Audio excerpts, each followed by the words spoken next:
Olá, minhas queridas, amadas irmãs, a paz do Senhor Jesus para a tua vida. Eu quero estar compartilhando uma reflexão da palavra de Deus contigo e desde já eu quero estar louvando a Deus por essa oportunidade, por esse privilégio, por essa honra que Ele me dá, que Ele me concede de estar ministrando a tua palavra. Eu também quero aproveitar essa oportunidade para louvar a Deus pela vida da nossa irmã cantora Leile Brito, que me confiou, que me fez esse convite de estar ministrando uma palavra baseada aí no tema da campanha Família à Prova de Tempestade, aí do território de Deus. E eu estou muito feliz e o Senhor ministrou algumas coisas no meu coração e eu gostaria de estar compartilhando contigo, amém? Louvado e exaltado é o nome do Senhor. Feche os seus olhos por um minuto. Querido Deus e amado Pai, eu quero te louvar por essa oportunidade. Mais uma vez, eu quero te engrandecer, te agradecer e te pedir mais uma vez que o Senhor ministre aos corações das tuas filhas, agora através de mim. Assim como o Senhor ministrar ao meu coração, que o teu Espírito Santo possa ter liberdade para falar conosco neste momento, pois eu sei que tu és, Senhor, um Deus ilimitado e independente, Senhor, de não estarmos juntas fisicamente. Eu sei que o teu Espírito agora age, opera, manifesta a tua presença. Fala conosco, Senhor, segundo o teu querer e a tua vontade, e que o teu propósito e o teu querer possa se cumprir através dessa palavra, em nome de Jesus Cristo. Amém. Amém, queridas? Como foi me passado, o tema da campanha é Família à Prova de Tempestade, e eu gostaria de compartilhar contigo um texto já bem conhecido que se encontra em Mateus, capítulo 7, versículo 24 ao 27, que fala do prudente e o insensato, que vai nos dizer assim: portanto, quem ouve estas minhas palavras e as pratica é como um homem prudente, que construiu a sua casa sobre a rocha. Caiu a chuva, transbordaram os rios, sopraram os ventos e deram contra aquela casa, mas ela não caiu, porque tinha seus alicerces na rocha. Mas quem ouve essas palavras e não as pratica é como um homem sensato, que construiu a sua casa sobre a areia. Caiu a chuva, transbordaram os rios, sopraram os ventos e deram contra aquela casa. E ela caiu, e grande foi a sua queda. Amém? Família à prova de tempestades. Queridas, falar de família hoje, nos nossos dias, tem se tornado algo essencial. E eu estava refletindo a respeito disso. Tem se tornado algo primordial, digamos assim.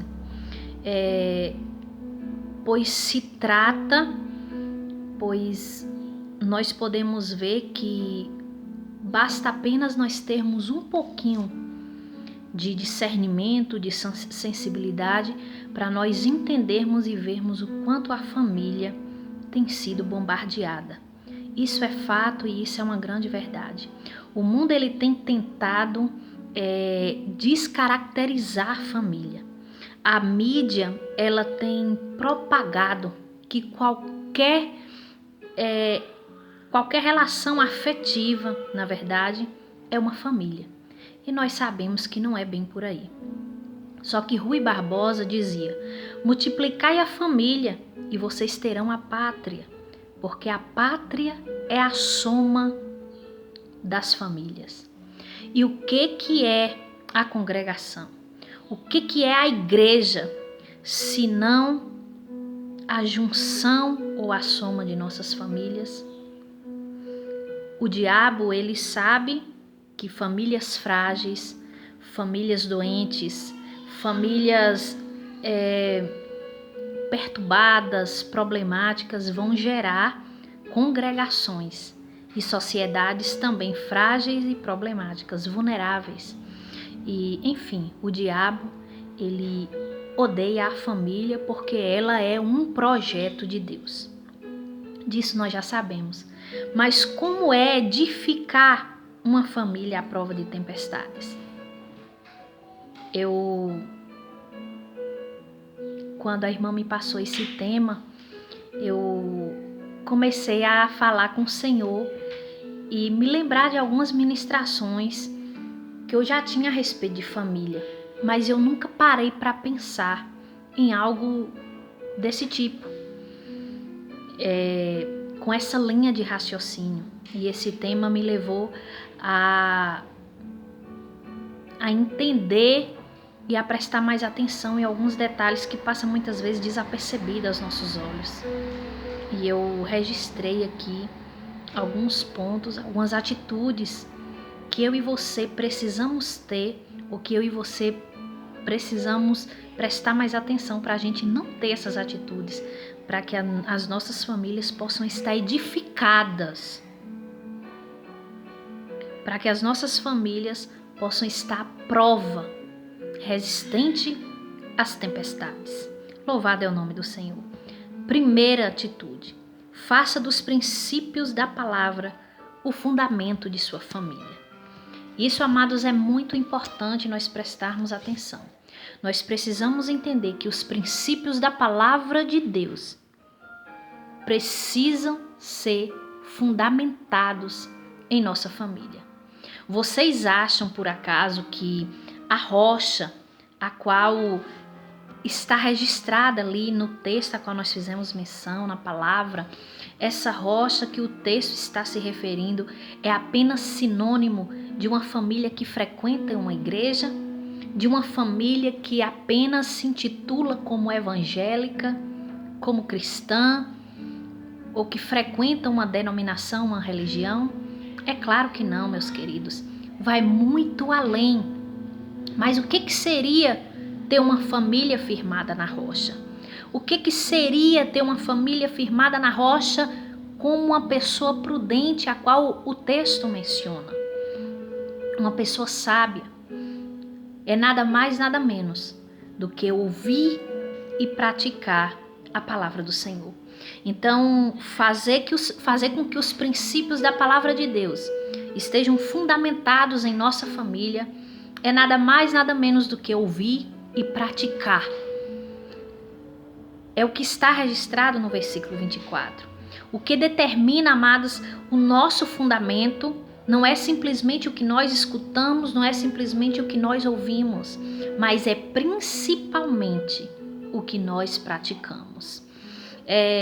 A prática é o que vai determinar, é o que vai refletir, manifestar o que de fato nós temos ouvido.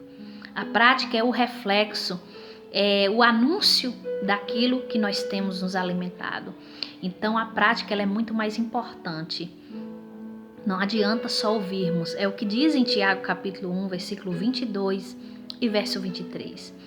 Tiago ele vai dizer, sejam praticantes da palavra e não somente ouvintes.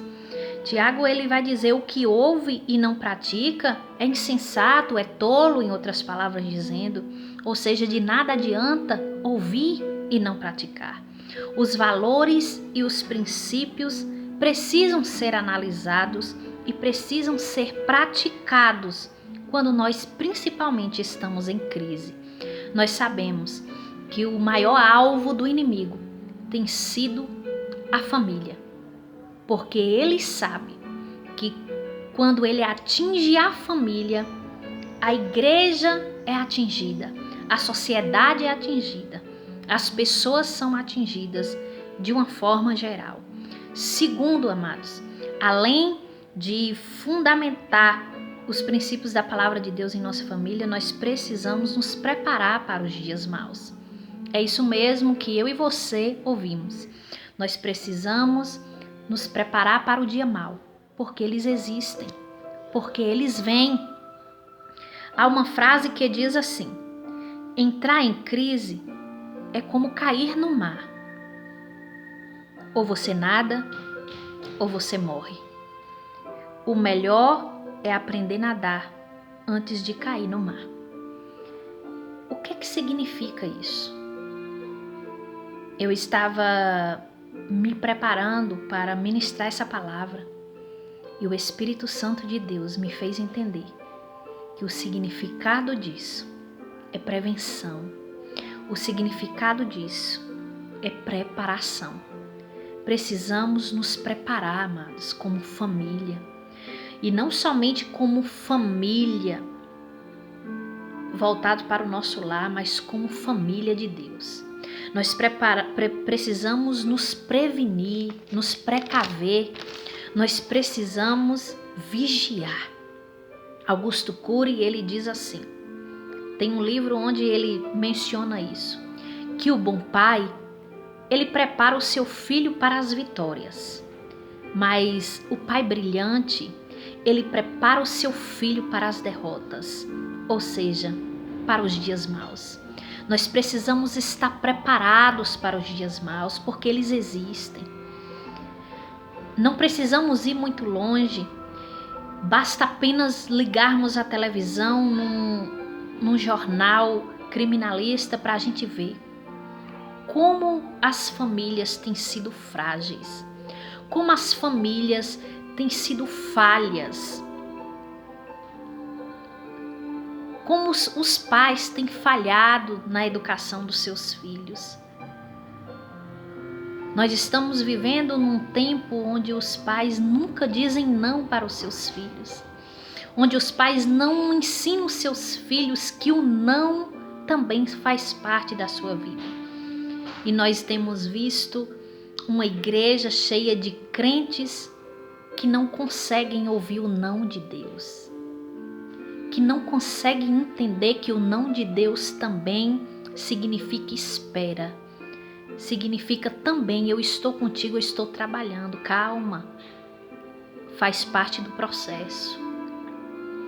Nós temos visto, como eu disse, nos jornais criminalistas, pessoas que não suportam ouvir um não, que quando ouvem um não já tem um motivo de sobra para poder tirar a vida do seu próximo.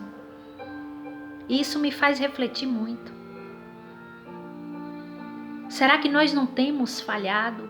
Será que nós de fato temos preparado a nossa família para viver as tempestades? Será que nós temos alicerçado a nossa família na rocha inabalável?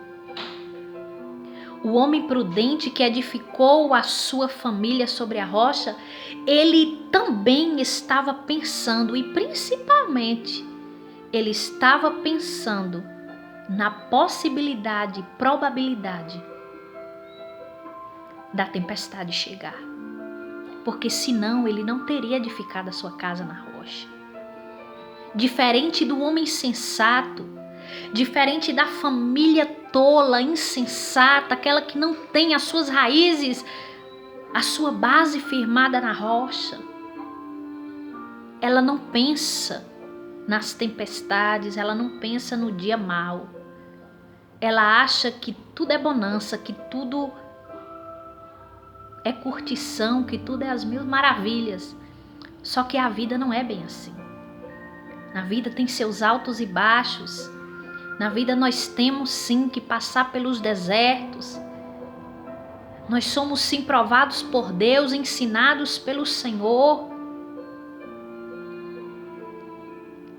E para a gente observar a diferença de uma família firmada na rocha com uma família firmada na areia, basta apenas observarmos os seus resultados. Como diz o texto, uma casa foi destruída, mas a outra chegou a tempestade e ela ficou inabalável. Louvado é o nome do Senhor. Não importa que grau é a tempestade, não importa que nível é a crise. Se nós estivermos firmados na rocha, com certeza seremos invencíveis, imbatíveis e inabaláveis. Louvado é o nome do Senhor. Eu sinto a presença dele. O significado da palavra prudência, vindo do latim, quer dizer pré-visão. É uma previsão daquilo que pode acontecer e daquilo que vai acontecer. Ou seja, é ver antecipadamente, é entender, é se preparar para aquilo que pode acontecer. Terceiro, queridas, nós não podemos transferir responsabilidades. Não somos nós que somos responsáveis em educar, em instruir, em interceder, em edificar a nossa casa, a nossa família, enfim. Nós não devemos responsabilizar ninguém quando as responsabilidades são meramente nossas. São principalmente nossas. Os pais, eles são sacerdotes dos seus lares. E nós, mães, somos colunas dos nossos lares. Então não transfira a responsabilidade. Não jogue a responsabilidade para quem não é de direito. Ter responsabilidade dá trabalho. Exige esforço. Mas vale a pena. Quarto, não seja ausente da sua família. Muitas vezes nós estamos presentes fisicamente, mas nós estamos ausentes ou distantes afetivamente. E nós precisamos nos policiar. Muitas vezes já aconteceu isso comigo. Eu estava presente fisicamente, mas eu estava distante das minhas filhas, do meu esposo, porque a minha mente estava em outras coisas. Estava em algo que eu tinha que resolver, em alguém que eu estava ajudando naquele momento, em uma outra situação, em algum problema que estava tirando a minha paz. E nós precisamos nos policiar concernente a isso, porque nós estamos vivendo em uma época de desnutrição afetiva. E isso é muito forte. Nós estamos vivendo em uma época de desnutrição afetiva, formando uma geração anêmica e desnutrida de valores, de princípios. Louvado é o nome do Senhor. Nós temos visto, queridos, pais ausentes fisicamente, emocionalmente, espiritualmente. Nós precisamos cobrir a nossa casa com o sangue de Jesus. E cobrir a nossa casa, o nosso lar, com o sangue de Jesus. Não significa apenas fazer parte de uma igreja, de uma denominação.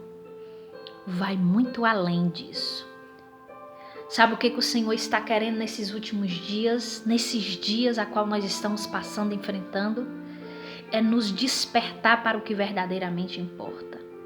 É nos fazer entender que Ele se cansou do superficial. Ele quer nos fazer mergulhar em águas profundas. Nós precisamos estar vigilantes em nossas atitudes e nas nossas falhas. Quinta atitude: não podemos ser negligentes. Meus queridos, quando nós vamos ver a história do sacerdote Eli, que julgou Israel ali por 40 anos, ele servia a Deus, era um homem correto, porém nós podemos ver, nós bem conhecemos e sabemos a história, nós podemos ver que os seus filhos Ofni e Finéias, apesar de também serem sacerdotes, eles não temiam a Deus. Os filhos de Eli não eram convertidos de verdade. Os filhos de Eli eram adúlteros, diz a palavra. Eram maus exemplos. E Eli, como sumo sacerdote, até os repreendiam, porque sabiam das más atitudes dos seus filhos. Mas o problema era que Eli não os puniam. Ele era conivente, ele era frouxo, ele era negligente. fazia vista grossa, deixava para lá. Ele julgou a nação inteira, amadas, mas ele não julgou a sua própria casa. Que coisa mais triste. Ele ensinou Samuel o caminho, mas não ensinou os seus filhos. Ele pode até ter ensinado os seus filhos, mas faltou ser mais firme com os seus filhos. E o resultado da família de Eli foi o fracasso. Nós sabemos que eles tiveram um final muito triste porque Deus os puniram e eles morreram. Não tem como termos uma família resistente à prova da tempestade se nós agirmos com negligência. E por que nós não mencionarmos a família do profeta Samuel? Que por sinal também não nos dá um bom exemplo a seguir. No capítulo 8 de 2 Samuel, nós vamos ver que Samuel nomeou seus filhos como líderes em Israel. Samuel tentou, mas os filhos de Samuel não foram e nem andaram como seu pai. Eles eram avarentos, eles não temiam a Deus como o seu pai Samuel temia. Ou seja, o profeta Samuel não teve um lar abençoado, não teve um lar exemplar, não teve sucesso em sua família, apesar de ser quem ele era diante de Deus. E isso nos leva a refletir o quão é triste. Dessa forma também foi com o rei Davi. Apesar de Davi ser quem ele foi, assim como Samuel. Davi, apesar dele ter tido um ministério abençoado, brilhante, a sua casa, a sua família, o seu lar foi conturbado. Nós sabemos que um dos filhos de Davi abusou da sua própria irmã. O outro irmão se revoltou e acabou matando seu irmão. Absalão, um outro filho de Davi, perseguiu seu próprio pai Davi. Ou seja, Davi também fracassou dentro do seu próprio lar. Talvez Davi tinha estado ausente demais em sua casa, em sua família. Eu não sei se você pode entender o que o Espírito Santo de Deus está ministrando aos nossos corações, mas ele ministra no meu coração de uma forma constrangedora. Eu sinto a tua presença.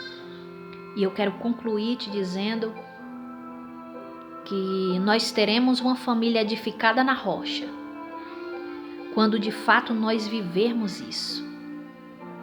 Viver os princípios da palavra fundamentados em nossa família, nos prepararmos para o dia mau, não transferir responsabilidades, não sermos ausentes e nem negligentes.